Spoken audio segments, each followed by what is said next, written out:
Dis-le encore avec moi, l'agneau souverain. L'agneau est souverain.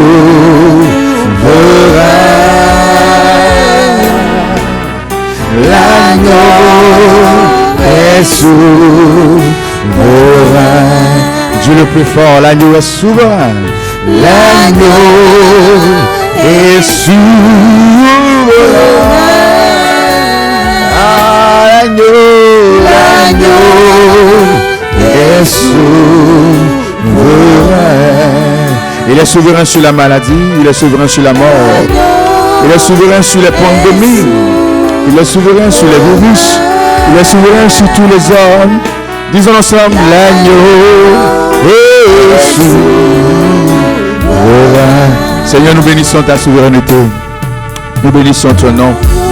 Nous bénissons ta sainteté, nous bénissons tout ce que tu es. Tu es grand, tu es fort, tu es puissant, tu es merveilleux. Père, personne n'est comme toi, personne ne fait ce que tu fais. Tu as une place de choix dans notre cœur. Seigneur, nous voulons que tu le saches. Tu as une place de choix dans notre cœur. Tu as une place de choix dans notre cœur. Nous voulons que tu le saches. Tu as une place de choix dans notre cœur. À toi soit toute la gloire, à toi soit tout l'honneur. À toi soit la célébration, la louange, la puissance, la richesse, la force. À toi soit élévation, soit célébré, soit magnifié, maintenant et à tout jamais, dans le précieux nom de Jésus-Christ de Nazareth. Qu'un ressuscité dise Amen très fort ce jour. Qu'une étoile brillante dise Amen très fort ce jour. Est-ce qu'on peut acclamer le Seigneur pour le bénir? Est-ce qu'on peut célébrer Dieu avec nos mains en ce jour? Ah, notre Dieu est bon, notre Dieu est puissant, notre Dieu est grand. Alléluia. L'agneau est souverain.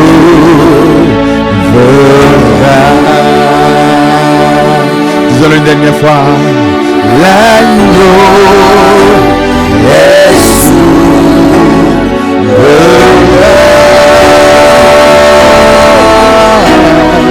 L'agneau est souverain. Ah, c'est merveilleux d'être dans la présence de l'agneau de Dieu. C'est merveilleux d'être dans la présence de celui-là qui a donné sa vie pour nous. C'est merveilleux d'être dans cette présence parce que nous savons qu'il y a de l'amour dans cette présence. Il y a de la joie dans cette présence. Il y a de la miséricorde, de la bonté dans cette présence. Soyez bénis d'être dans la présence du roi des rois. Là où vous êtes dans vos demeures, nous vous saluons dans le précieux nom de notre Seigneur Jésus-Christ. Et nous vous souhaitons un excellent culte dominical en sa présence. Nous voulons croire que le Dieu des cieux ne manquera pas de vous faire du bien là où vous êtes, vous et votre famille. Et si vous le croyez, nous voulons que vous joigniez à nous pour dire simplement Amen. Alors je vais vous inviter à juste là où vous êtes prendre votre dîme, celle que vous avez décidé de présenter à Dieu en vue de l'adorer, de le célébrer, de le louer. Votre dîme est un acte d'adoration. Donner sa dîme est un acte d'adoration puissant. C'est un acte fort. C'est l'expression de notre obéissance à Dieu, mais également de notre amour à notre Père. Je voudrais que celui-là qui est là, qui a sa dîme avec lui, il puisse se tenir debout et de là où il est, lever sa dîme afin qu'on puisse adorer Dieu ensemble. Seigneur, nous te présentons ces dîmes et nous te prions de pouvoir les bénir. Seigneur, libère ta grâce. Libère ton pouvoir dans la vie de tes enfants. Tu es celui-là qui a dit qu'il ouvrira les écluses pour quiconque l'honore en donnant sa dîme. Seigneur, voici tes enfants qui t'honorent en obéissant à ta parole. Que le ciel s'ouvre sur leur vie. Que la terre leur soit facilitée. Que leur existence terrestre s'en trouve, Papa, meilleure.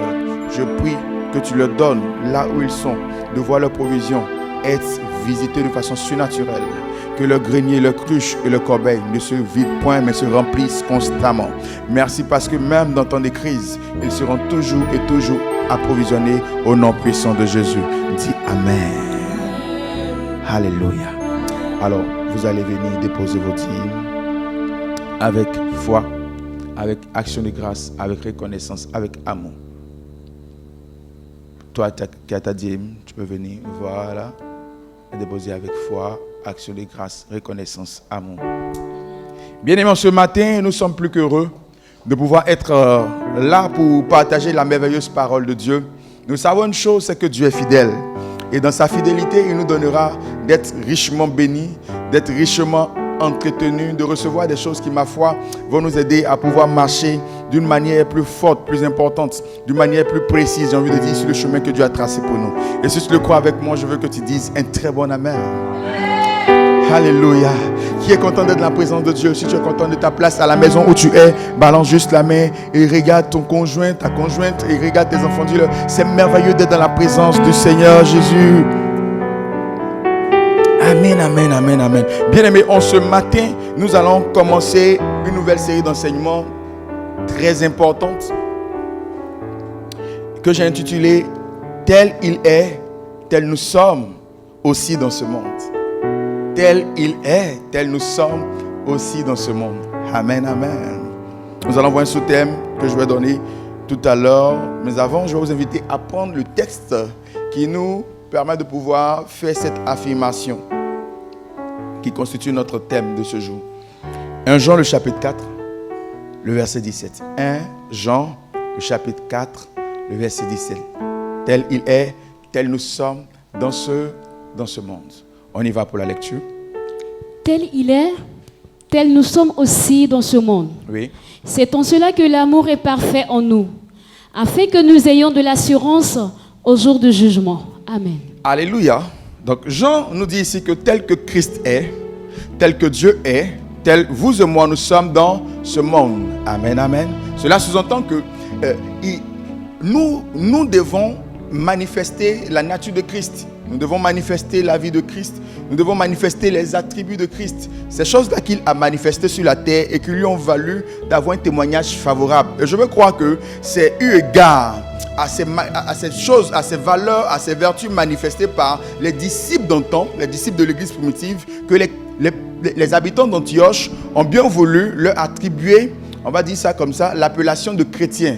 C'est-à-dire qu'ils étaient capables de voir dans la vie des disciples les mêmes choses qui existaient dans la vie de Christ. Ils étaient capables de découvrir au travers des disciples la même puissance qu'ils ont connue à travers Christ. Ils étaient capables de voir, d'expérimenter les mêmes merveilles, les mêmes grâces de leur temps, ou du moins avec les disciples, qu'ils ont manifesté, exprimé, vécu avec Jésus. Donc vous et moi, nous devons également continuer dans cette même lancée parce que c'est une invitation à être comme il était sur la terre, à être bien plus comme même il est actuellement. Alléluia. Et nous allons voir un peu ces choses qui ont caractérisé Christ. Et la première chose que je voulais partager avec vous, il s'agit de sa manière de parler, de son langage. Parce qu'une chose qui caractérise un homme, c'est son langage. Alors tu n'as pas dit amen avec moi. À travers le langage, à travers la manière de parler, on arrive aisément à distinguer des peuples. On arrive à distinguer, j'ai envie de dire, des races. Quelqu'un me suit? Et vous et moi, nous sommes également une nouvelle race. C'est pourquoi, regardez ce que le Seigneur dit dans le livre de 2 Corinthiens, chapitre 5, le verset 17. Si quelqu'un est en Christ, oui, il est une nouvelle créature. Les choses anciennes sont passées. Tout à fait. Voici, toutes choses sont devenues nouvelles. Si quelqu'un est en Christ, il est quoi? Une nouvelle créature. Hors de ta maison, je veux que tu prêches avec moi. Prêche avec moi. Si quelqu'un est en Christ, il est quoi? Super. Il est une nouvelle créature. Les choses anciennes sont passées. Voici, toutes choses sont devenues nouvelles. Il est une nouvelle créature. On est d'accord? Écoutez, en tant que nouvelle créature ou en tant que créature, nous sommes censés avoir un langage. Toute créature possède son langage, son propre langage. C'est l'un des éléments de différenciation d'une créature d'une autre. Quelqu'un me suit? Et nous également, les Écritures nous disent que nous sommes une créature en Christ. Nous sommes une race en Christ. Ce qui sous-entend que nous sommes censés avoir également notre langage à nous. Ce qui a fait la différence entre Christ et les autres qui sont venus après lui ou avant lui, c'était son langage. Ou l'une des choses qui ont fait la différence, c'était son langage. Les Écritures, parlant d'un homme qu'on appelait Nicodème, est venu vers Jésus. Il dit, personne ne parle comme tu parles. Personne ne parle comme tu parles. On sent qu'il y a une autorité que tu as, que nous n'avons pas. Nous sommes docteurs, on va dire comme ça, au même titre que toi. Nous professons une parole. Nous communiquons un savoir. Cependant, ta manière de communiquer ce savoir est différente de la nôtre. On sent qu'il y a quelque chose que tu as qu'on n'a pas. On sent que tu possèdes quelque chose qu'on n'a pas. Tu parles comme des gens ou des personnes qui ne sont pas de cette terre. Tu as un langage qui est tout propre à toi. La Bible dit qu'ils étaient tous frappés par son langage. Amen, amen. Et si nous sommes appelés à être tel qu'il est, je pense que le monde sera frappé également par notre langage. Parce que nous allons en ce jour comprendre comment est-ce que ça fonctionne. Amen, amen. Oh, je ne t'ai pas entendu dire bien amen. Donne-moi un bon amen. Alors, Ce matin, je veux commencer avec toi en te parlant d'un sous-thème très important que j'ai intitulé l'ABC du langage dans le royaume de Dieu. Dis avec moi, l'ABC du langage dans le royaume de Dieu. Oh, je ne te vois pas sourire en le disant. Souris à ton voisin, dis-lui, on parlera de l'ABC du langage dans le royaume de Dieu. Alors, l'ABC, c'est quoi? Quand on parle de l'ABC, on fait référence au B.A.B.A. On fait référence à la base d'une chose. On fait référence aux fondamentaux d'une chose. Et nous, en tant qu'enfants de Dieu, nouvelles créatures, nous sommes censés avoir une base, des fondements, des fondamentaux dans notre manière de nous exprimer, dans notre manière de parler. Mais il est important de comprendre d'ores et déjà que notre langage est bidimensionnel, c'est-à-dire notre langage a deux dimensions. Il y a la dimension céleste et la dimension terrestre de notre langage. Notre langage, quand je parle de nous en tant que chrétiens. Je parle de nous en tant que citoyens du royaume des cieux. Je parle de nous en tant qu'enfants de Dieu. Nous avons une dimension céleste de notre langage. Cette dimension céleste nous a été donnée le jour où le Saint-Esprit est descendu à la Pentecôte. Et cette dimension céleste-là est exprimée à travers ce qu'on appelle le parler en langue. Alléluia. Le parler en langue nous permet de communiquer, n'oubliez pas. Ça nous permet d'échanger, mais d'échanger avec qui? D'échanger avec Dieu. D'échanger avec qui? Les êtres célestes. Quelqu'un me comprend? La Bible dit celui qui parle en langue parle à Dieu. Et de même que Dieu, dans son environnement, est capable d'être entendu par les anges, notre langage est capable d'être entendu également par les êtres célestes, par les anges. Quelqu'un me suit? Quand je dis les êtres célestes, je précise les anges, parce que les démons n'ont pas la capacité de pouvoir entendre notre langage céleste. Quelqu'un me comprend? C'est un langage que nous utilisons. C'est vrai que nous avons également la possibilité de parler au Seigneur à travers notre langue intelligente, notre langage intelligible, connu de tous ou des hommes. On dira ça comme ici. Cependant, Dieu nous a donné un langage bien précis, une langue bien particulière que nous devons utiliser, que nous devons parler. C'est le parler en langue. Donc, pour toi qui ne parle pas en langue, qui te contente juste de pouvoir prier avec ta langue intelligible, je veux t'encourager à le faire, à travailler, à recevoir le baptême de l'esprit en vue de prier en langue. Pourquoi? L'une des raisons que je veux te donner en ce jour, c'est que celui qui prie en langue, il dit des mystères à Dieu. Mais ces mystères sont des mystères pour qui? Lui ou Dieu? Non, ce n'est pas des mystères pour Dieu, certainement, c'est des mystères pour lui. Alléluia. Mais ce sont des mystères qui concernent quelle dimension de sa vie? Ce sont des mystères qui concernent la dimension future de sa vie, qui concernent souvent les dimensions antérieures de sa vie, qu'il ne maîtrise pas, mais qui ont souvent un impact sur son vécu. Donc, celui qui prie en langue a la capacité de pouvoir comprendre ce qui a été, afin de modifier ce qui est pour changer son futur. Quelqu'un me comprend et dit Amen. Celui qui prie en langue également agit dans la dimension de son âme et celle de son esprit. Parce que en la réalité, la seule dimension de l'homme que l'homme arrive à comprendre, à saisir, à percevoir, c'est celle qui lui est donnée par ses 5 sens, à savoir sa dimension physique. Cependant, l'homme étant un être tripartite, n'a pas que la dimension physique. L'homme a également une âme. L'homme est un esprit. Donc comprenez par là que ces deux entités de l'homme, qu'il ne voit pas, son âme, son esprit, qui constituent effectivement sa personnalité, ces deux entités-là ont besoin également d'être compris, cernés, ont besoin de pouvoir recevoir l'alimentation, recevoir la force, recevoir la vie qu'il faut, recevoir le traitement également qu'il faut. Parce que l'âme a la capacité d'être touchée, l'âme a la capacité d'être meurtrie, l'âme a la capacité d'être blessée.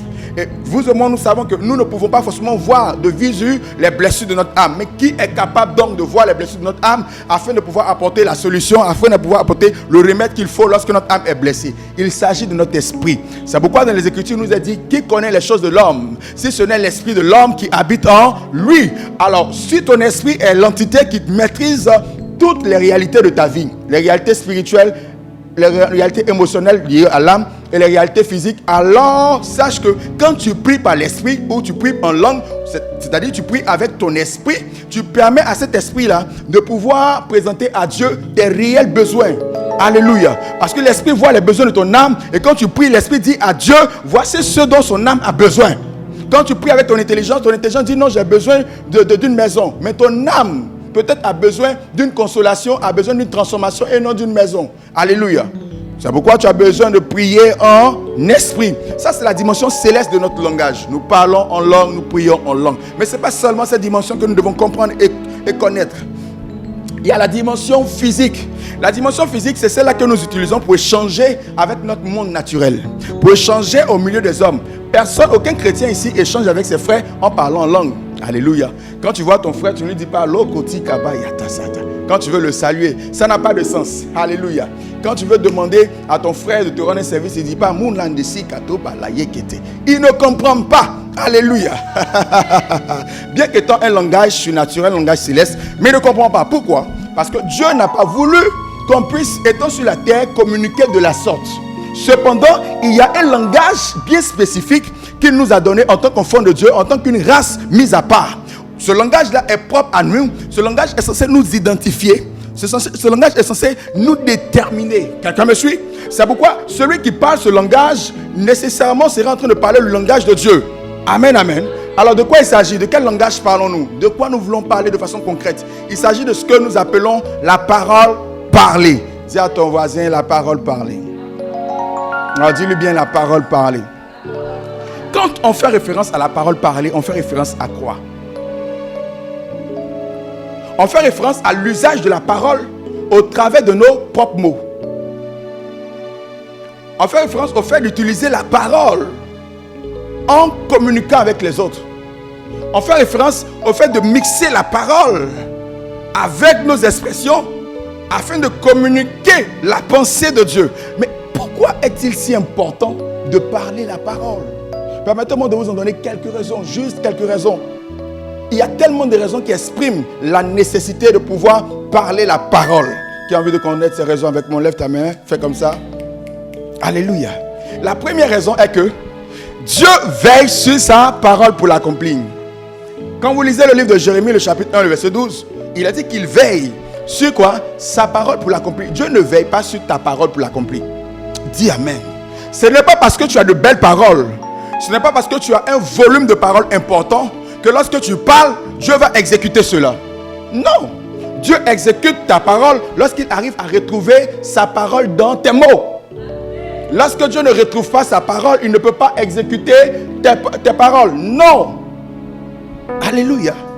Donc tu as besoin d'utiliser la parole parlée pour que Dieu puisse veiller sur cette parole et la réaliser. La deuxième raison pour laquelle tu as besoin d'utiliser la parole parlée, c'est que Dieu est en parfait accord avec quiconque utilise la parole parlée ou quiconque parle la parole. Regardez dans le livre de Amos 3:3, il est dit ceci: deux hommes marchent-ils ensemble sans être convenus? Autrement dit, sans être mis en accord. Beaucoup de personnes veulent marcher avec Dieu, mais ne savent pas comment marcher avec Dieu. Certaines personnes disent, mais je ne comprends pas pourquoi. J'ai l'impression que Dieu est loin de moi. J'ai l'impression que quand je prie, Dieu ne m'entend pas. J'ai l'impression que je demande des choses à Dieu, je fais les choses.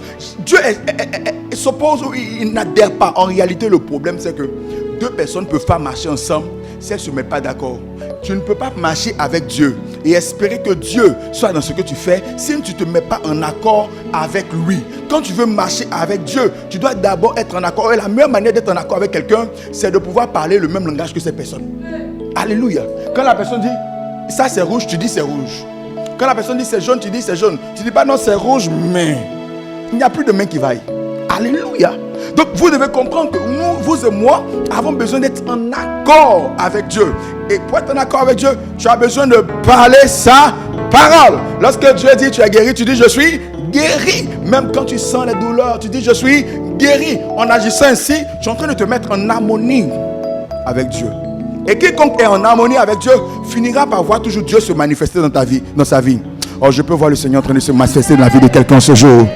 Je peux voir la grâce de Dieu en train d'être libérée dans la vie de quelqu'un ce jour.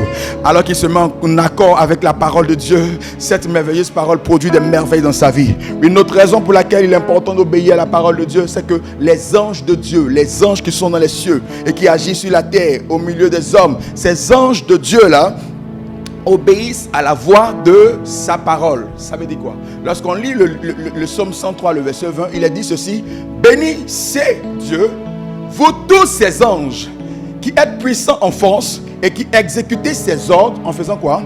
En obéissant à la voix de sa parole. Donc, on nous dit ici que les anges sont des êtres puissants.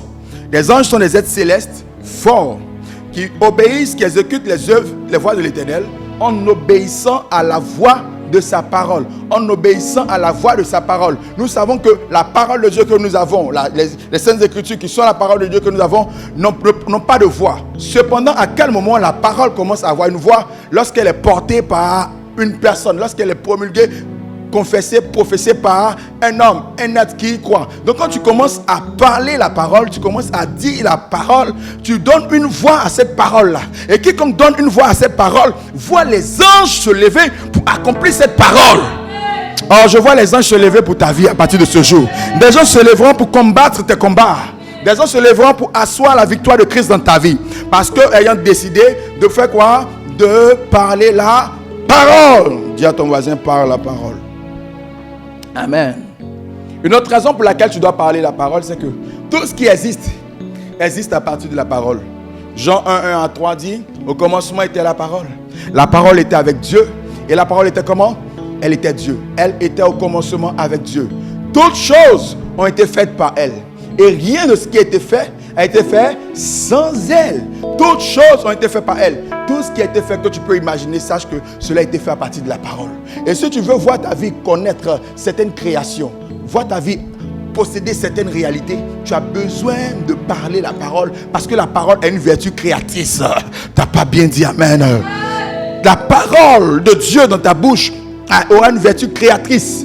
Ta parole sera capable de créer ton futur. Je vois des gens qui vont commencer à créer leur futur à partir de la parole parlée. Regarde, laisse-moi te dire, David avait compris ce mystère, bien que n'ayant pas forcément ce texte de Jean 1. Quand David s'est présenté devant Goliath, regardez ce qu'il dit. Il dit à Goliath, je vais couper ta tête et je vais donner ta chair aux ordres des cieux. Dites-moi, de Goliath à David, qui avait une épée? Goliath. Qui était à même de pouvoir couper la tête de quelqu'un? Goliath. Mais comment se fait-il que ce monsieur qui n'avait qu'une fronde osait te confesser qu'il allait couper la tête de Goliath? Il savait que si tu es capable de confesser la parole, si tu es capable de déclarer la parole, parler la parole de Dieu, de voir Dieu et de parler sa parole, alors tu seras à même de faire quoi? D'avoir n'importe quel résultat. Il commence par dire, qui a osé parler contre l'armée du Dieu d'Israël? Quel est cet incirconcis qui a osé parler contre l'armée d'Israël? Oh!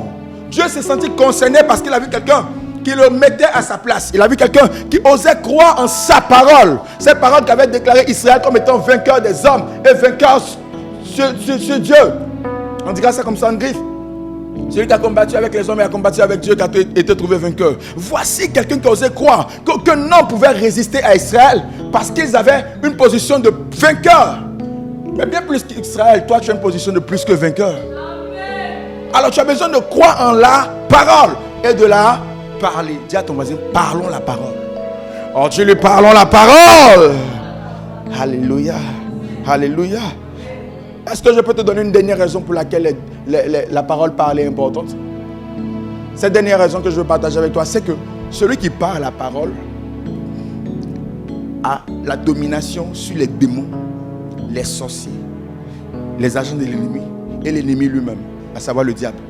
Aucun diable, aucun sorcier, aucun mystique, aucun franc-maçon, tout ce que tu peux imaginer, ne peut avoir le dessus sur quelqu'un qui a la parole parlée.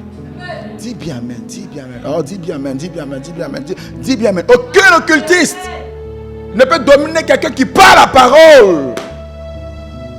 Dans le livre d'Apocalypse, chapitre 12, verset 11, il a dit ceci. Ils l'ont vaincu. Il s'agit de toi, il s'agit de moi. Il s'agit de racheter. À cause du sang de l'agneau. Et à cause de la parole de leur témoignage. Alors je veux te dire quelque chose de très important. Tu ne peux pas vaincre le diable seulement à partir du sang de l'agneau. Non, le sang de l'agneau ne suffit pas pour que toi, tu vainques le diable. En plus du sang de l'agneau, il faut la parole de ton témoignage. Il faut la parole de ton témoignage. Le terme grec utilisé ici pour parole est logos. Lorsqu'on replace logos dans cette phrase, ça nous donne ceci. Ils l'ont vaincu, vous et moi l'avons vaincu à cause du sang de l'agneau et à cause du logos de notre témoignage. Un témoignage, c'est une confession. Donc on a vaincu le diable, on arrive à l'assujettir à cause du sang de l'agneau et à cause de la confession de la parole. Donc chaque fois qu'on confesse la parole de Dieu concernant une situation donnée, on impose la domination de Dieu sur cette situation et on fait reculer l'ennemi face à cette situation. Chaque fois que tu déclares la parole, chaque fois que tu confesses la parole de façon ferme, sache que tu amènes le diable à reculer. Aucun diable ne peut résister à la parole. Parler. Alléluia. Alors en quelques mots, je veux rapidement te montrer comment est-ce que tu peux et tu dois parler cette parole. Amen, amen, amen, amen. Tu veux savoir comment parler cette parole? ce qu'il faut dire et ce qu'il ne faut pas dire. Sache que c'est le B.A.B.A. C'est la base. Si cette base, tu ne l'as pas, si cette base, elle est ratée, tu ne peux édifier ta vie. Beaucoup de chrétiens n'arrivent pas à voir la gloire de Dieu dans leur vie. Pourquoi? Parce qu'ils finissent de prier aujourd'hui ou la nuit. Le matin, ils commencent à confesser la défaite. Ils finissent de prier pour sa guérison. Le matin, ils commencent à dire, ah, mon dos, mon ventre, vraiment, je souffre, mon pied. Chaque fois que tu agis de la sorte, tu abolis la parole et la prière que tu as eu à faire dans le ciel. Parce que pour que les anges puissent continuer à agir jusqu'à matérialiser ton miracle, tu as besoin de garder une confession ferme. C'est pourquoi lorsqu'on lit Hébreux le chapitre 4, le verset 14, regardez ce qu'il est dit dans Hébreux 4, verset 14, il nous a dit, ainsi, oui, puisque nous avons un grand souverain sacrificateur qui a traversé les cieux, Jésus, le Fils de Dieu, demeurons fermes dans la foi que nous professons. Demeurons comment? Fermes. Demeurons fermes dans la foi que nous professons, que nous confessons, que nous déclarons publiquement ou hautement. Nous devons demeurer fermes dans la foi que nous professons. Il ne s'agit pas juste de dire la parole et ensuite de croire en ce que nous voyons. Écoute, la parole de Dieu s'oppose et s'opposera toujours à tes sens. Dis Amen. Elle s'opposera à ce que tu vois, à ce que tu entends, à ce que tu ressens. Ce que tu vois, ce que tu entends, ce que tu ressens n'est que virtuel. Ça peut passer à tout moment si tu es capable d'utiliser convenablement la parole. Il n'y a rien que vous voyez, que vous puissiez ressentir, qui puisse demeurer éternellement si vous savez utiliser la parole. Tout ce que vous pouvez vivre, tout ce que vous pouvez voir a une fin ou aura une fin si vous savez utiliser la parole. Les gens ont dit à Jésus, ton ami Lazare est mort. Il dit, Jésus, Lazare n'est pas mort, Lazare dormait. Dort du moins. Et on a vu comment est-ce que Jésus était capable de ressusciter quelqu'un qui avait commencé à voir son corps être décomposé. Tout cela par la parole. Il n'a pas imposé les mains à Lazare. Il n'a pas fait une libation particulière sur le corps de Lazare. Il a juste dit, Lazare, sors! Et la parole a été suffisante pour faire quoi? Pour faire sortir le mort. La parole est entrée dans le tombeau. Et la parole a fait sortir le mort du tombeau. Je ne sais pas quel tombeau qui veut affliger ta vie, ou quel tombeau dans lequel ta situation était posée. Mais je suis sûr d'une chose, c'est que la parole est capable d'entrer dans ce tombeau-là et faire ressortir ta vie. Peu importe ce que l'ennemi a fait, la parole est capable de la briser. Bien-aimé, la vie chrétienne est la vie la plus exaltante qui soit. Cependant, toi et moi avons besoin de comprendre comment est-ce que ça fonctionne. Dis Amen. Nous avons besoin de savoir comment est-ce que ça marche. Dis Amen. Oh, nous avons besoin de savoir comment est-ce que ça marche. Dis Amen. Regarde, à partir d'aujourd'hui, tu seras capable de parler la parole et d'avoir des résultats exceptionnels. Je dis que tu seras capable de modéliser ta vie. L'heure est arrivée où les gens vont te regarder et puis vont te demander pardon. Pardon, je veux suivre ton Dieu. Permets-moi de suivre ton Dieu. À cause de la transformation de ta vie. Bien aimé, Jésus-Christ avait une vie qui était exaltante. Quand les gens le regardaient, tout le monde voulait devenir comme Jésus.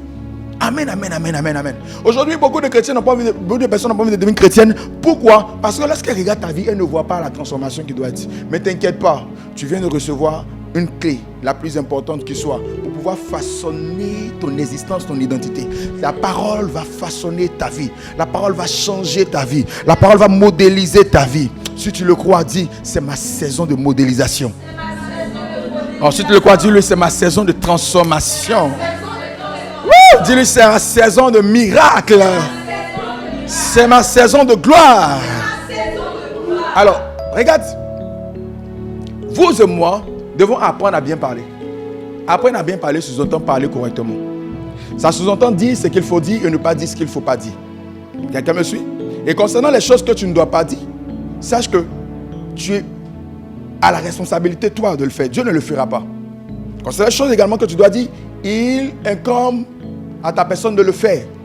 Quelqu'un me comprend? C'est toi qui dois utiliser cela. La première confession que tu ne dois pas avoir, c'est la confession de ton incapacité. Ne dis jamais je ne peux pas. Jamais. Peu importe ce que tu vis, peu importe ce à quoi tu fais face, peu importe ce que tu as comme réalité, ne confesse jamais que tu ne peux pas. Tu sais pourquoi? Parce que l'univers spirituel, surnaturel dans lequel nous sommes, c'est l'univers de toute possibilité. Dans le monde spirituel, il n'y a pas d'impossibilité. Dans le monde de Dieu, il n'y a pas d'impossibilité. Donc quand tu dis que tu ne peux pas, tu empêches la main de Dieu d'agir dans ta vie. Peu importe la quantité de prières que tu pourras faire. Si tu dis face à cette situation que moi je ne peux pas, tu ne pourras pas. Et ça sera établi dans ta vie comme une chose que tu ne peux pas. Amen. Et beaucoup de chrétiens s'amusent souvent à dire cela. Je ne peux pas faire ceci, je ne peux pas faire cela, je ne peux pas faire ceci, je ne peux pas faire cela. Vous voyez souvent des jeunes, on leur dit, oh, toi, tu vas diriger. Il dit, moi, je ne peux pas diriger, j'ai honte. Et souvent, même au travail, on dit, tu vas faire telle activité. Il dit, c'est compliqué pour moi. Moi, je ne peux pas. Tu penses bien faire, mais chaque fois que tu confesses ton incapacité, tu empêches Dieu de t'amener au prochain niveau. Alléluia. Et le temps est arrivé pour que tu amènes Dieu à t'emmener au prochain niveau. La Bible dit dans le livre de Philippiens 4,13, je puis tout par celui qui me fortifie. Je puis tout par celui qui me fortifie. Alors, si tu peux tout par celui qui te fortifie, pourquoi tu viens dire que tu ne peux pas? Pourquoi dire que tu ne peux pas lorsque Dieu dit que tu peux tout? Chaque fois que tu dis que tu ne peux pas, tu es en train de t'opposer à ce que Dieu dit te concernant. Et chaque fois que tu le fais, tu sais ce que tu fais? Tu fais Dieu menteur. Tu es en train de dire que Dieu s'est trompé. Parce que Dieu dit, toi tu peux. Tu dis, non, moi je ne peux pas. Devant ses anges, devant les trônes, les dominations, tu humilies le Seigneur. À partir d'aujourd'hui, que tes propos n'humilient pas le Seigneur. Que tes déclarations n'humilient pas le Seigneur. Lorsque on te dira de faire telle chose, dis, je peux le faire. Un jour, un homme s'est présenté à Jésus. Il dit, maître, si tu peux, viens en aide à mon fils. Quelle a été la réponse de Jésus? Si je peux, si je peux, si je peux. Ne sais-tu pas que tout est possible à celui qui croit? Tout est possible à celui qui croit. Tout est possible à celui qui croit. Sache que tu es capable de tout faire si tu le crois et si tu le confesses. Une deuxième chose que tu dois confesser, ne pas confesser, c'est ne pas confesser le manque. Et là, beaucoup de chrétiens sont champions. Vous êtes en train de dire, moi, tu là, j'ai pas l'argent.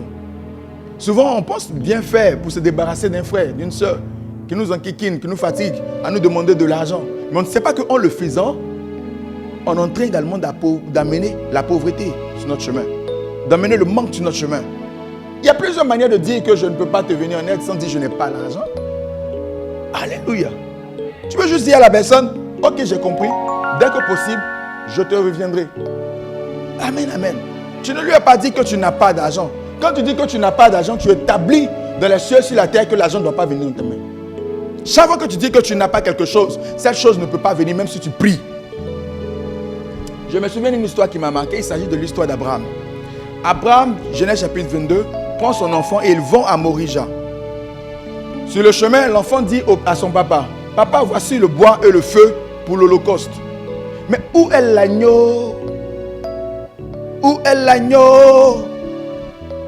Son père répond, il dit, « Mon fils, le Seigneur, l'Éternel, se pourvoira lui-même pour l'agneau de l'holocauste. » L'Éternel se pourvoira lui-même. Il ne dit pas, il n'y a pas l'agneau. Alléluia. Mais il était clair qu'il n'y avait pas d'agneau. Mais Abraham dit, l'Éternel va se pourvoir. L'Éternel se pourvoira. Apprenez à faire confiance au Seigneur. Arrêtez de confesser vos limites. Ça ne fait pas spirituel. Ça ne fait pas spirituel. Oh, ne veut pas te choquer, mais ça fait charnel. Alléluia.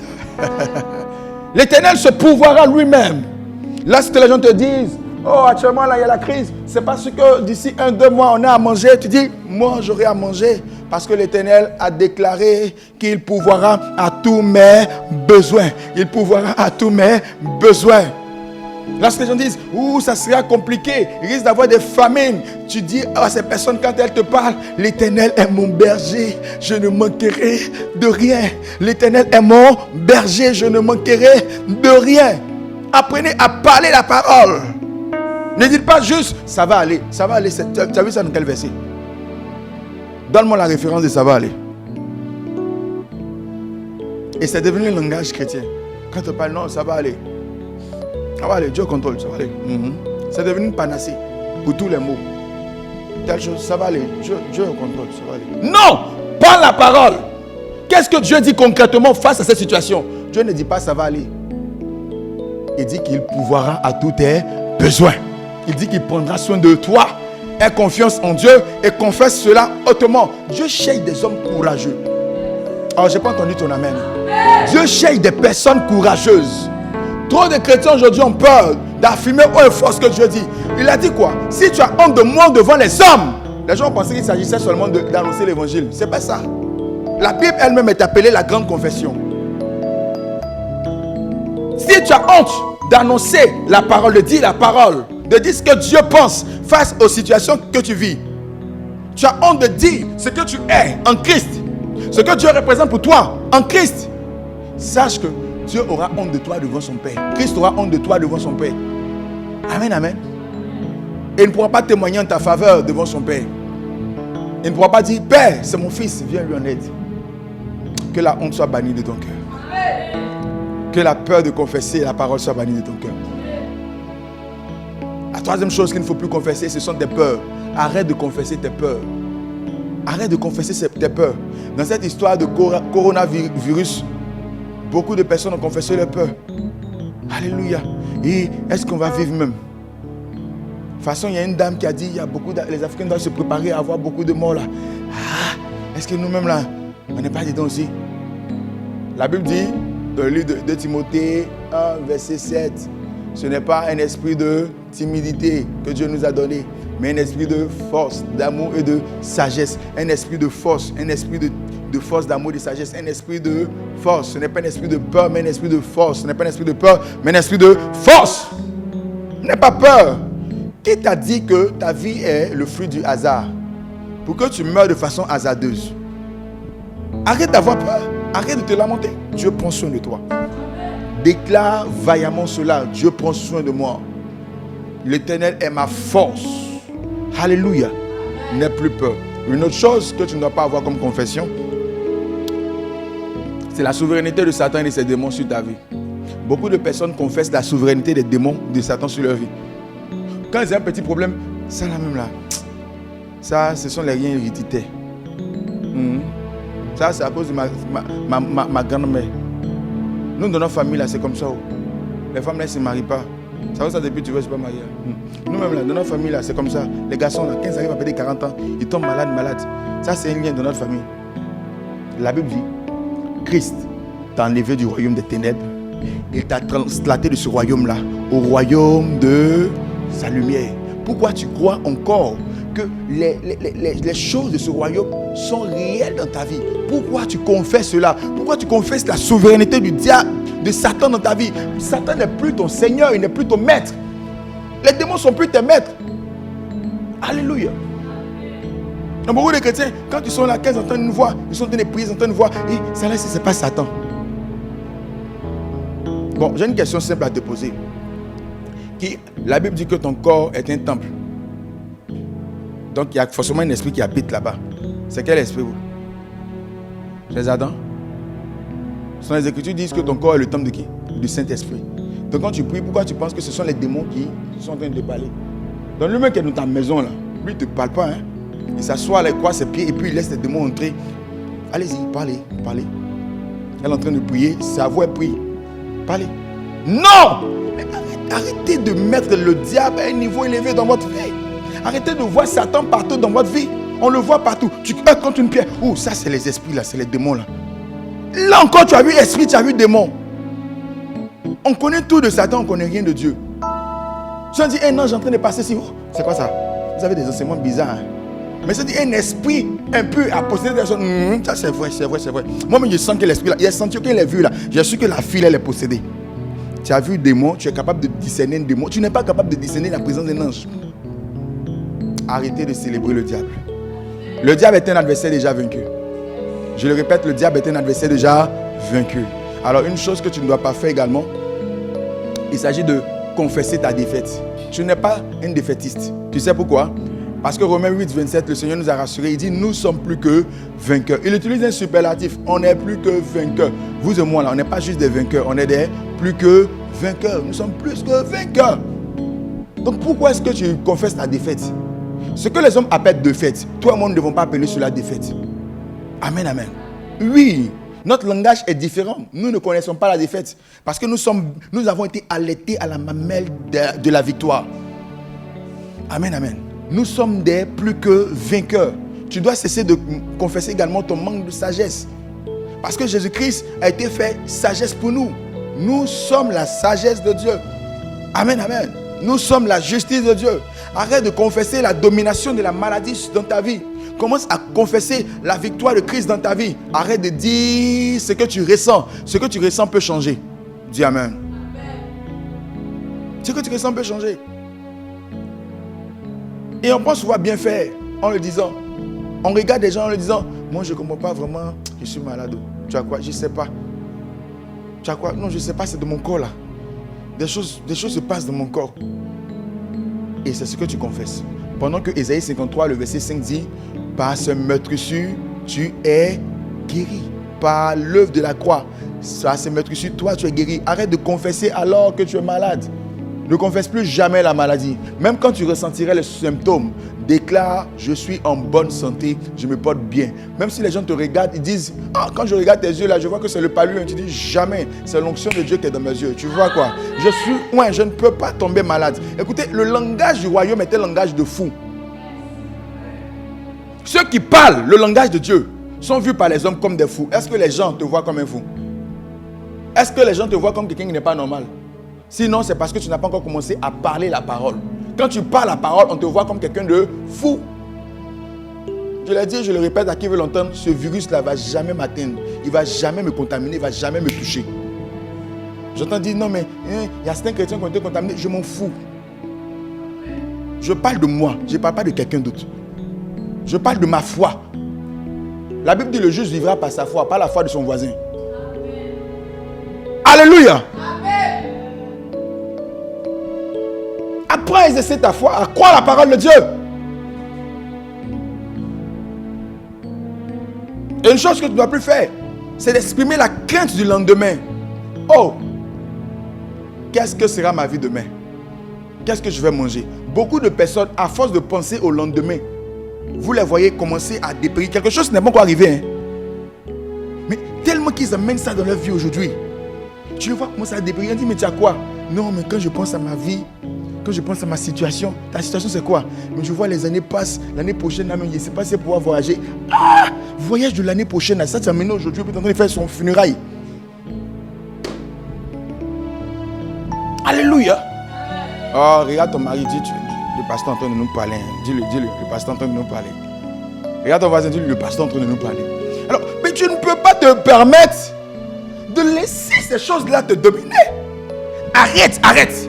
Ça suffit. Tu l'as fait hier, c'est bon. Maintenant, ça suffit. Ça doit changer. Les gens doivent te regarder et te dire, mais lui là, on a envie de devenir comme lui parce qu'il a des propos bizarres mais qui se réalisent. Quand il parle comme ça, tu as l'impression que c'est Dieu lui-même qui est sur la terre.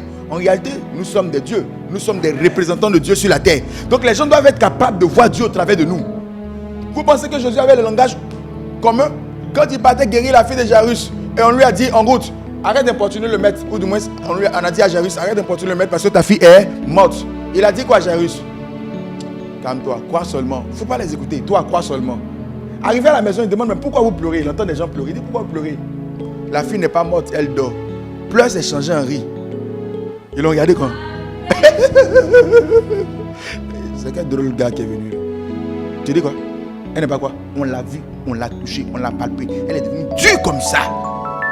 Quand même, on a duré sur la terre, on sait reconnaître un cadavre. Elle là, elle est devenue cadavre. Elle dit, elle dort. Par le langage de Dieu. Qu'est-ce qui est mort dans ta vie? Rien. Tout ce qui est considéré comme mort, en réalité, ça dort. Toute situation de la vie que les hommes considèrent comme mort, toi, ça dort dans ta vie. Tu vas juste réveiller ces choses. Ton travail dort, ton travail n'est pas mort. Ton mariage dort, ton mariage n'est pas mort.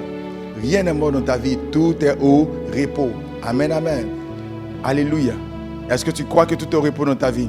Alors, je veux aujourd'hui m'arrêter sur ces points, à savoir les choses qu'on ne doit pas dire. Dimanche prochain, Dieu aidant, on va parler de ces choses également qu'on doit dire. Amen, amen.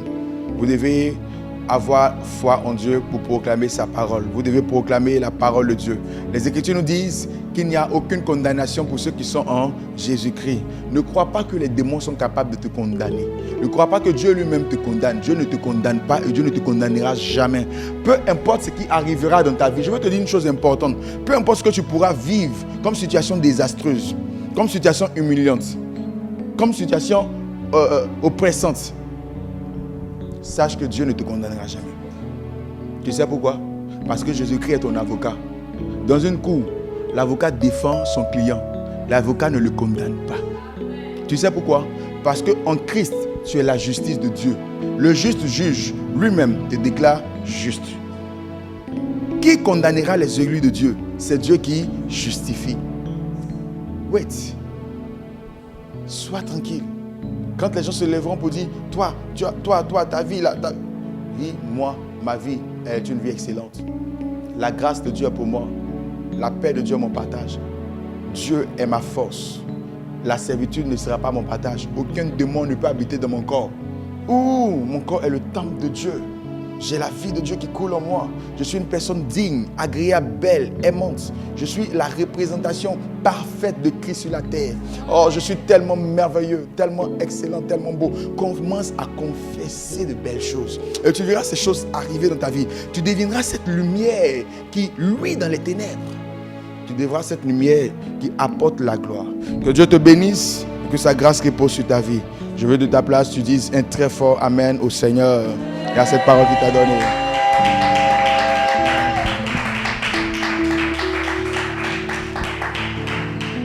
Alors, de ta maison là où tu es, je veux que tu confesses ces paroles avec moi. Répète après moi. Je suis un signe et un présage au milieu de ma génération. Je suis béni de toutes sortes de bénédictions spirituelles en Christ Jésus. J'ai les bénédictions célestes et les terrestres. J'ai les bénédictions célestes et les terrestres. Je marche dans la grâce de Dieu. La grâce et le bonheur m'accompagnent chaque jour de ma vie. Je ne peux pas être dans le manque. Je ne peux pas être dans le manque. Je ne peux pas être dans le manque parce que l'Éternel est mon pourvoyeur. Il pourvoit à tous mes besoins. L'Éternel est mon berger. Il prend soin de moi. Il prend soin de moi. Au quotidien, il prend soin de moi. Je suis juste aux yeux de Dieu. Parce que Christ s'est fait pécher pour que je devienne la justice de Dieu. Je suis saint, agréable, digne de me présenter devant le trône divin. La grâce de Dieu coule constamment sur ma vie. La bénédiction de Dieu coule constamment sur ma vie. Je suis une étoile brillante. Je suis une étoile brillante dont l'éclat est vu dans toutes les nations. Ma vie est un livre écrit des mains de Dieu qui sera lu par les générations présentes et les générations à venir. Ma vie est une lettre écrite des mains de Dieu qui sera lue par les générations présentes et celles à venir. Je suis un esprit. Je suis un esprit. Parce que ce qui est né de la chair est chair. Et ce qui est né de l'esprit est esprit. Je suis comme le vent. L'on ne sait d'où il vient ni où il va. Je suis insaisissable. Je suis insaisissable. Je suis insaisissable. Je suis participant de la nature divine. Telle est ma portion. Telle est ma portion. Telle est ma portion. Je suis racheté de tout péché. Je suis racheté de ma mauvaise manière de vivre. Je suis racheté de ma mauvaise manière de vivre. Je marche à nouveauté de vie. J'avance sur le chemin que Dieu a tracé pour moi. Je suis oint. Je suis oint. Ah, je suis oint. Ah, je suis oint. Pour être une merveille. pour être une merveille, pour être une source de bénédiction, une source d'élévation, une source de transformation pour les peuples, pour les tribus, pour les peuples, pour les nations. Tel est mon partage, telle est ma portion. Au nom de Jésus. Est-ce que tu peux dire Amen? Est-ce que tu peux dire Amen? Est-ce que tu peux dire Amen? Alléluia. Dieu te bénisse. Alors, bien-aimés, nous avons quasiment terminé en ce qui concerne notre culte de ce jour. Je voudrais encourager quelqu'un à faire ces déclarations. Je voudrais encourager quelqu'un à méditer sur les différents textes que nous avons lus en ce jour. Je voudrais encourager quelqu'un à s'approprier ces paroles reçues.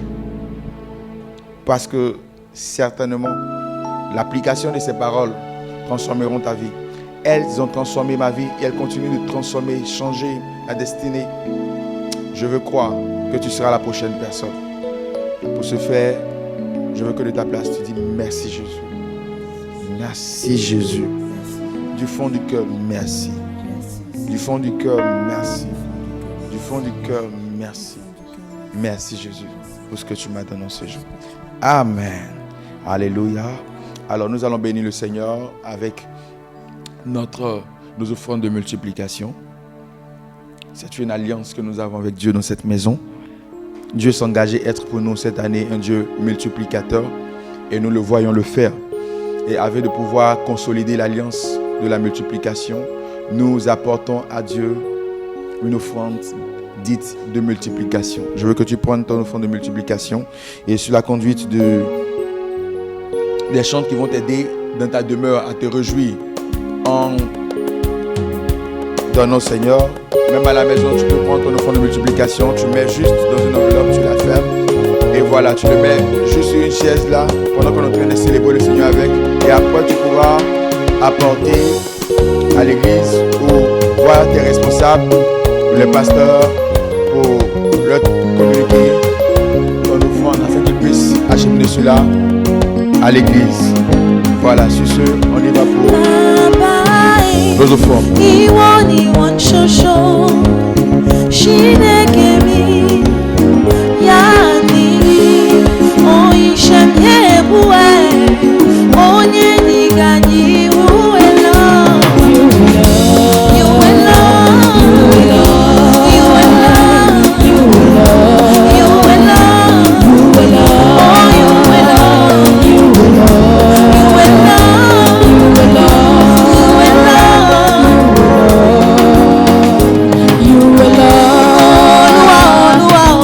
That is your name, you are Olúwa, Olúwa. That is your name. Alors de ta maison, réjouis-toi avec moi.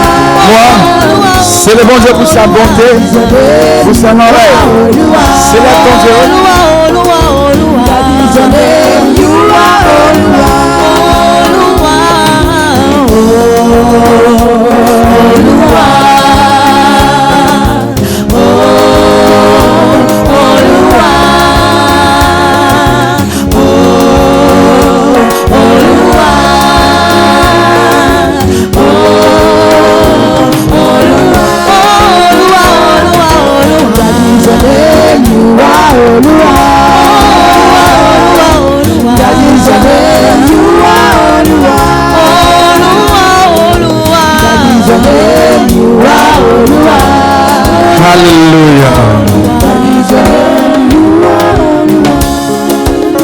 Amen.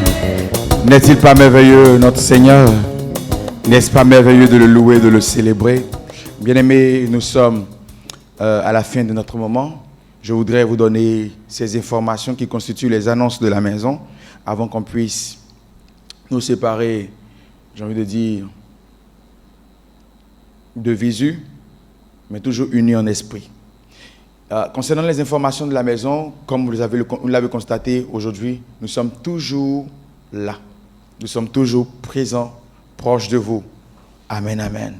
La distance ne peut pas nous séparer parce que nous sommes des esprits. Dans le règne de l'esprit, la distance n'a aucune importance. C'est pourquoi, tandis que nous sommes là, nous sommes en train de communier avec vous dans vos demeures. Vous devez croire que nous sommes avec vous. Vous devez croire que nous vous soutenons. Vous devez croire que la grâce qui est là où nous sommes ici est aussi répandue dans vos différentes maisons, est répandue dans vos différents lieux où vous restez en connexion avec nous. Alors, nous nous retrouvons tous les dimanches à 8h00 pour notre culte dominical, comme cela est le cas actuellement. Également, à partir de ce lundi, vous allez recevoir via notre compte WhatsApp, vous allez recevoir des sujets de prière, pour hebdomadaires, tous les lundis, tous les mardis, les mercredis, les jeudis, les vendredis, tous les jours de la semaine, vous allez avoir des sujets de prière. Alors, il est important de faire ces prières. Amen, amen. Je veux vous encourager à faire cela avec vos différentes familles. Je veux vous encourager à prier à la maison avec vos amis, ceux que vous pouvez rassembler et prier. Alors, également, vous aurez également en semaine des messages particuliers concernant des enseignements que j'ai eu à donner, des bouts de messages, afin que vous puissiez recevoir un rafraîchissement surnaturel au-delà de ce que vous avez reçu ou recevez de notre part le dimanche. Amen, amen. Il y a également des paroles dédiées de façon particulière à vos journées. Appropriez-vous ces paroles et marchez conformément à ce qui est écrit. Confessez cela et vous verrez que vos journées seront illuminées par l'éclat de ces paroles. Quelqu'un me suit? Vous pourrez également recevoir ces feuillets-là de façon physique dans vos différents lieux de culte, dans vos différentes maisons, pour ceux qui veulent avoir un support papier pour pouvoir faire ces prières. Ça sera disponible, Dieu aidant, dès ce dimanche où je suis en train de vous parler. Alors, nous terminons pour vous dire que l'Église ne vous a pas abandonné. L'Église est toujours en contact avec vous. L'Église, c'est également vous, là où vous êtes avec votre famille. Continuez de prier le Seigneur. Continuez de croire en sa bonté, en sa miséricorde, bien plus. Proclamez cette bonté, proclamez cette miséricorde, proclamez ces vertus. Et vous verrez que Dieu, dans son infinie grandeur, ne manquera pas de vous assister et ne manquera pas de vous mettre au large.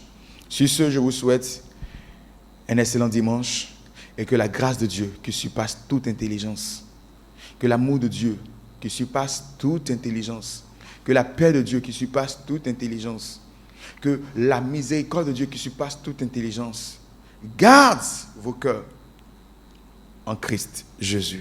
Shalom. Je vous bénisse.